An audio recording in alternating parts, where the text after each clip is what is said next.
దత్తప్రభుజీ ఆదిపరాశక్తి ఉపాసనను ఎవరు చేయాలి, ఏ పద్ధతుల ద్వారా అమ్మను ఆరాధిస్తే ఏ ఫలితము, మరియు ఉపాసకులకు గల నియమములను విన్నటువంటి పరశురాముడు దత్తప్రభుకు నమస్కరిస్తూ, ఓ దత్తప్రభు, త్రిపురా సాధన లేదా పరాశక్తి సాధన చేసే సాధకుడు తన ఉపాసనా సమయంలో తాను చేసే తప్పులకు అతని మరణానంతరము దండన విధించువాడు యముడా లేక ఇతరులా? అసలు ఉపాసకుడికి ఎటువంటి పాపం కలుగుతుంది, ఎటువంటి దండన విధించబడుతుంది అని ప్రశ్నించగా దత్తాత్రేయ స్వామి వారు, పరశురామ, నీపై నాకు గల వాత్సల్యము చేత ఈ రహస్యమైన విషయములను చెబుతాను విను. ఇతరములైన పాపములు చేసిన వానికి యముడు ఏ దండన విధించుచున్నాడో దానికి 100 రెట్లు అధికమైన దండన పరాశక్తి సాధనలో తప్పులు చేసే సాధకుడికి కలుగుతుంది. పరశురామ, ఇంకా వివరంగా చెప్పాలంటే వైదికోపాసన చేసే ఉపాసకుడికి మరణానంతరం తాను చేసే ఉపాసనలో తప్పులు చేసినట్లయితే అతడు యముని వలన బాహ్యమైన యమలోకములో కాక భగవతి నివాసమైన మేరు పర్వతములోని శ్రీపురమునందు గల యమలోకములో మహత్తరమైన దండన విధించబడిన పిమ్మట యముడి చేత ఆ ఉపాసకుడి యొక్క ఉపాసన బావుగా శోధించబడి అతనిని వెనువెంటనే పవిత్రమైన గొప్ప ఉపాసక కులమునందు జనింపచేయును. తద్వారా ఆ ఉపాసకుడు క్రమక్రమముగా తన ఉపాసనా బలమును పెంచుకుంటూ జన్మబంధముల నుండి విముక్తుడవును. తాంత్రికోపాసన మరియు మిశ్రమోపాసన చేసే ఉపాసకులకు మరణానంతరము పూర్వం వారు చేసే ఉపాసనలో తప్పులు చేసినట్లయితే అటువంటి వారిని దండనాదులైన శక్తిగణములచే బంధింపబడి తమ లోకములకు తీసుకునిపోయి అచట వారి వారి పాపములను బట్టి భయంకరమైన దండనలు దండిని అనే దేవత విధించును. ఇచట గమనించవలసిన విషయం ఏమిటంటే దండనాదుల ఆజ్ఞలను పాలించే శక్తులు అనేకములు గలవు. వారిలో సంకర్షిణి, కర్షిణి, కాల సంకర్షిణి అనేవి ముఖ్యముగా చెప్పబడుచున్నవి. వీరిలో మరలా ఒక్కొక్కరికి వికృత స్వరములతోనూ భయంకరమైన ముఖములు దేహములు కలిగి ఉన్న కోటానుకోట్ల శక్తులు కలవు. వారి వారి ఉపాసనా సమయములలో మూఢులై అపరాధములను చేసిన ఉపాసకులకు ఆ శక్తులే దండనలను విధిస్తూ వారి వారి కర్మలను బట్టి వారి కాయగతులను అనగా కుక్కగానో జలచరముగానో చెట్టుగానో పుట్టగానో దరిద్రుడుగానో జన్మించేటట్లు చేస్తారు. కాబట్టి పరశురామ, త్రిపురా ఉపాసన చేసే ముందు ప్రతి ఒక్క ఉపాసకుడు తాను అపరాధము చేస్తే తగిన దండనను అనుభవించవలసి ఉంటుంది అన్న ఎరుకతో భక్తి శ్రద్ధలతో యథోక్త శాస్త్ర విధానముతో ఉపాసన చేయవలేను. అట్లు చేసిన వారిని వారి మరణానంతరము మంత్రిణీ దేవతలు శాసించిన విధముగా వారి శక్తులు తమ తమ గణములతో కూడిన వారై ఆ ఉపాసకులకు దివ్యదేహములను కల్పించి దివ్యమైన విమానములను అధిరోహింపజేసి వారికి మహాభోగములను చేకూర్చి వారిని దారిలో దేవతలు, గంధర్వులు, కిన్నరులు, సిద్ధులు మొదలగు వారు నానా విధములుగా స్తుతిస్తూ ఉండగా శీఘ్రమే శ్రీపురమునందు ప్రవేశపెట్టి అతనిని తగిన స్థానమునందు నిలుపుదురు. పై విధముగా శ్రీపురమును చేరుకున్న ఉపాసకుడు మొదట 10,000 సంవత్సరములు మహాకాలుని సన్నిధిలో ప్రథమావరణమునందు నివసిస్తూ క్రమేపీ భగవతి సాన్నిధ్యమును పొందగలరు. మరిన్ని విషయములను ప్రస్తావిస్తాను. పరశురామ, శ్రద్ధగా విను. ఎవరైతే దీక్ష లేకుండా కేవలము బాలాది మంత్రములను జపించువారు తమ దేవతాస్థానమునందు కొలది కాలము దీక్షతో కూడిన శాస్త్రోక్తమైన ఉపాసన చేయువారు ఆయా దేవతల సమీపం నందు దీర్ఘకాలము తిథులను బట్టి రూపాన్ని వ్యక్తపరుస్తున్న త్రిపురాదేవి అనగా తిథివర్ణ రూపిణి అయిన త్రిపురాదేవిని యథావిధిగా ఉపాసించేవారు ఆనందవాపికా తీరమునందు తగిన కాలము దీక్షతో కూడి పంచదశి మంత్రాన్ని యథావిధిగా ఉపాసించువారు సుమధుర భావనా సరోవరమునందు తగిన కాలము దీక్షా మార్గము ద్వారా షోడశీ మంత్రాన్ని ఉపాసించేవారు మహాపద్మవనమునందు తగిన కాలము షోడిని మంత్ర సహితమైన ఆమ్నాయ దీక్షను పొందినవారు చింతామణి గృహమునందు తగిన కాలము సకల వేద శాస్త్ర విధులతో సమన్వయించుకొని మహాశ్రీ షోడశీ మంత్రముతో కూడిన శ్రీ మహాపాదుకాయుక్తమైన పూర్ణ దీక్షను స్వీకరించువారు ఎట్టి ఆటంకములు లేకుండా స్వతంత్రులై శ్రీపురమునందు నివసించగలరు. మరొక విషయం పరశురామ, త్రిపురోపాసన చేయువారి వంశమునందు పుట్టిన సామాన్య నరులు కూడా వారు ఉపాసన చేయకయే శ్రీపురమును చేరుకోగల భాగ్యమును పొందగలరు. కనుక ప్రతి ఒక్కరూ భక్తి శ్రద్ధలతో ఏకాగ్ర చిత్తముతో పరదేవతా దీక్షలను పూర్తి చేసుకొనిన తరువాత పరమ గురువులు బోధించిన జ్ఞానమును పొంది పునర్జన్మ లేకుండా ముక్తిని పొందుదురు. పరశురామ, ఈ సృష్టిలో బ్రహ్మాండములు అనేకములు గలవు. ప్రతి బ్రహ్మాండమునకు బయట ఊర్ధ్వభాగమునందు ప్రత్యేకముగా ఒక శ్రీపురము గలదు. పై తెల్పబడిన శ్రీపురములన్నింటిలోనూ సాధకుడు నిరాటంకముగా ప్రవేశింపగలడు. అంతేకాక శివాగమమునందు చెప్పబడినట్లు పంచభూతాత్మకములైన భువనములు ఏవి గలవో వాటి అన్నింటి యందును ఎటువంటి అవరోధములు లేకుండా ప్రవేశించగలడు. అవ్విధముగా శ్రీపురమునందు ప్రవేశించిన ఉపాసకుడు లేదా యోగిరాజును చూచిన బ్రహ్మ, విష్ణువు మొదలైన వారు కూడా లేచి నిలబడుదురు. అందుచేతనే ఆ ఉపాసకుడు శ్రీచక్ర బిందుస్థానమును పొందుటకు యోగ్యుడగును.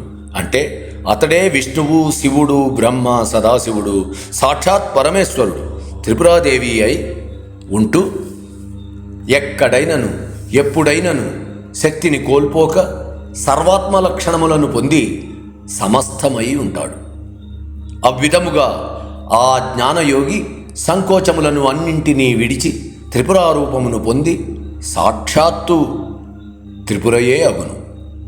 కనుక పరశురామ, ఉపాసకుడు యోగ్యములైన ఆ దీక్షలన్నింటినీ వహించినప్పుడు క్రమపద్ధతిని పాటించి దేహానంతరం శుభ సంస్కారములతో పునీతుడు కావాలనని కోరిక కలగనేని పూర్ణ దీక్షయే అన్నింటికంటే ఉత్తమమైనదని గుర్తించి దీక్షను ఊని శ్రీచక్రమును స్థాపించి ఆరాధించి ఆగమ శాస్త్రములలో చెప్పబడిన విధులను పాటించటం వలన సకల విజ్ఞానవంతుడై చివరకు ఆ శ్రీచక్రమును పండితునకు దానము చేసినచో అతడు చక్రరాజములోని గురుమండలమునందు నివసించే యోగ్యతను పొంది తన ఆశయములన్నింటినీ నెరవేర్చుకుని మహానుభావుడై శ్రీపురములో ఋతుప్రాకారము మొదలు చింతామణి గృహం వరకు ఎచ్చటనైనను స్వతంత్ర్యముగా కోరినంత కాలము ఎటువంటి అవరోధములు లేకుండా నివసింపవచ్చును. పరశురామ, ఇప్పటిదాకా సాధనాక్రమమును తెలియజేశాను గదా, మరికొన్ని విషయములను తెలియజేస్తాను, శ్రద్ధగా విను. త్రిపురాదేవిని ఉపాసించేటప్పుడు ఉపాసకులైన వారు ఏ ఏ విధముగా ప్రవర్తించినచో ఏ ఏ పాపములు గలుగునో వివరించటం మూలంగా ఉపాసకులు జాగరూకులై అట్టి పాపములను చేయకుండా ఉండటం కోసమే ఈ బోధన అట్టి పాపములను గూర్చి చెప్పడానికి ప్రారంభిస్తాను, విను. పరశురామ, సాధకుడికి ఆత్మనాశనము కలిగించు పాపములు 8 విధములు. మొదటి పాపము లోభమునకు వశుడైన అయోగ్యునకు ఈ విద్యాగీత యొక్క సాధనాక్రమమును ఉపదేశించుట. రెండవ పాపము ఎవరైతే తనకు లభించిన దానిని పరమాత్మకు సమర్పించకుండా ఇంద్రియలోలుడై వాటిని అనుభవించడం. మూడవ పాపం యోగ్యత లేనివానికి ఈ రహస్య విషయములను తెలుపుట. నాలుగవ పాపం సమర్థుడైన వాడు, ఆసక్తి కలిగిన వాడు కోరినప్పుడు ఈ ఉపాసనా క్రమమును చెప్పకుండా అనగా బోధింపకుండా ఉండటం. ఐదవ పాపం స్త్రీలకు అపకారము చేయుట. ఆరవ పాపము గురువులకు అపకారము చేయుట. ఏడవ పాపము దేవతార్చనాది కార్యక్రమములకు ఆటంకములు కలిగించుట. ఎనిమిదవ పాపము అసదృశమైన అనగా చూచుటకు సాధ్యపడని ఈ త్రిపురా దర్శనమును ఇతరులతో సమానముగా చూడడం. పై 8 పాపములలో సాధకుడు ఏ ఒక్క పాపము చేసినను అతడు ఎన్ని జన్మములెత్తినను ఆ పాపము నుండి బయటపడక శక్తిగణములైన దండనాథులచే భరింపరాని దుఃఖమును పొందుదురు. కనుక పరశురామ, సాధకులైన వారందరూ శాస్త్రోక్త ప్రకారముగా ఉపాసన చేసి ఏ కొంచెమైనా భయము లేనివాడై అమృతముతో సమానమైన మహాఫలమును పొందుతూ త్రిపురోపాసన కాక వేరొక దాని వలన ఇట్టి ఫలము లభించదు అని గుర్తించవలెను. సకల లోకముల సృష్టికర్త అయిన బ్రహ్మ శ్రేష్ఠుడు. బ్రహ్మ కంటే సకల లోకములను పరిపాలించే నారాయణుడు శ్రేష్ఠుడు. నారాయణుని కంటే సకల లోక సంహార కారకుడైన రుద్రుడు మరింత శ్రేష్ఠుడు. రుద్రుని కంటే ఈశ్వరుడు శ్రేష్ఠుడు. ఎందుకంటే బ్రహ్మ విష్ణు రుద్రులు ఈశ్వరాధీనం. ఈశ్వరుని కంటే సదాశివుడు శ్రేష్ఠుడు. పై నలుగురి కంటే అనుగ్రహకారకుడైన సదాశివుడి కంటే శ్రేష్ఠుడైన వాడు ఎవ్వరూ లేరని తెలుసుకుంటూ పై ఐదుగురే పూజనీయులు, లోకనాథులు, పరమశ్రేష్ఠులు, వీరినే బ్రహ్మపంచకములని అంటారని వేదములు, పురాణములు, స్మృతులు, ఇతిహాసములు అన్నీ ప్రకటించుతున్నవి. పరశురామ, మరొక విషయము, బ్రహ్మ, విష్ణు, రుద్ర, మహేశ్వర, సదాశివ ఈ ఐదుగురు త్రిపురాదేవి పాదతలమున ఉంటూ ఆమె శయనించు మంచమునకు 5 కోడులుగా ఉంటారు. కాబట్టి వారు ఎన్నటికీ త్రిపురాదేవితో సమానము కాదని గ్రహించు. ఓ పరశురామ, ఆ పరాశక్తి తన పంచవిధములైన శక్తులు అనగా సృష్టి, స్థితి, లయ, అనుగ్రహము, తిరోధానములనే కృత్యములుగా బ్రహ్మ, విష్ణు, రుద్ర, మహేశ్వర, సదాశివుల యందు నిక్షేపించినది. అందుకే ఆ పరాశక్తి అయిన త్రిపురాదేవి పంచకృత్యపరాయణి అని కీర్తింపబడుచున్నది. సృష్టి అనేది ఇచ్ఛాశక్తి స్వరూపం, కోరిక నుండి జనించును. స్థితి అనేది జ్ఞానశక్తి స్వరూపం, సత్వము నుండి జనించును. సంహారము లేదా లయము అనేది క్రియాశక్తి స్వరూపం, క్రియ అనేది శక్తిమయము. అంటే ఇక్కడ ప్రతి ఒక్కరూ అర్థం చేసుకోవలసిన విషయం ఏమిటంటే పరశురామ, ఇచ్ఛాశక్తి లేనిచో సృష్టి జరగదు అంటే బ్రహ్మ లేడని, జ్ఞానశక్తి లేనిచో స్థితి ఉండదని అంటే నారాయణుడు లేడని, క్రియాశక్తి లేనిచో సంహార క్రియ జరగదని అంటే రుద్రుడు లేడని, అనుగ్రహము లేనిదే జ్ఞానము లభించదని, తిరోధానము జరుగనిదే ఆనందము కలుగదని తెలియుటచే పై శక్తులు లేనిచో బ్రహ్మ, విష్ణు, రుద్ర, ఈశ్వర, సదాశివులందరూ శవముల వంటి వారే అని తెలియచున్నది కదా. కనుక త్రిపురాదేవి తత్వమే శక్తి. అటువంటి శక్తిని ఏ పేరుతో పిలిచినా సరే అధినాథుడు ఒకడే, అదే భగవతి లేదా భగవాన్ అని తెలుసుకో. అటువంటి భగవతికి కార్యత, కర్తృత అనే 2 కళలు మాత్రమే ఉంటాయి. కార్యత అనే కళ 16 విధములుగా విస్తరించి ఉన్నప్పటికీ కర్తృత అనేది ఒకే ఒక విధముగా విరాజిల్లుతున్నది. కార్యత అనే కళ యొక్క 16 విధములను తెలుసుకో పరశురామ. అవి పంచజ్ఞానేంద్రియములు, పంచకర్మేంద్రియములు, పంచభూతములు, మనస్సు. కర్తృత అనేది నిత్య కళ, ఇది స్వతంత్రమైనది. త్రిపురాదేవి యొక్క 17వ కళ అయి ఉన్నది.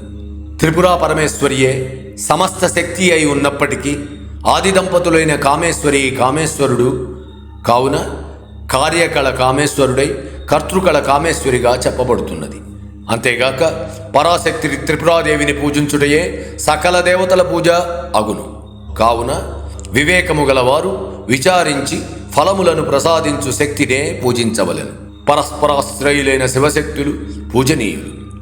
చంద్రునిలోని అమృత కిరణము వలె, సూర్యునిలోని వెచ్చని కాంతి వలె, సముద్రములోని నీటి వలె, ఆకాశములోని శూన్యము వలె శివుని యందు శక్తిని విడదీయలేరు.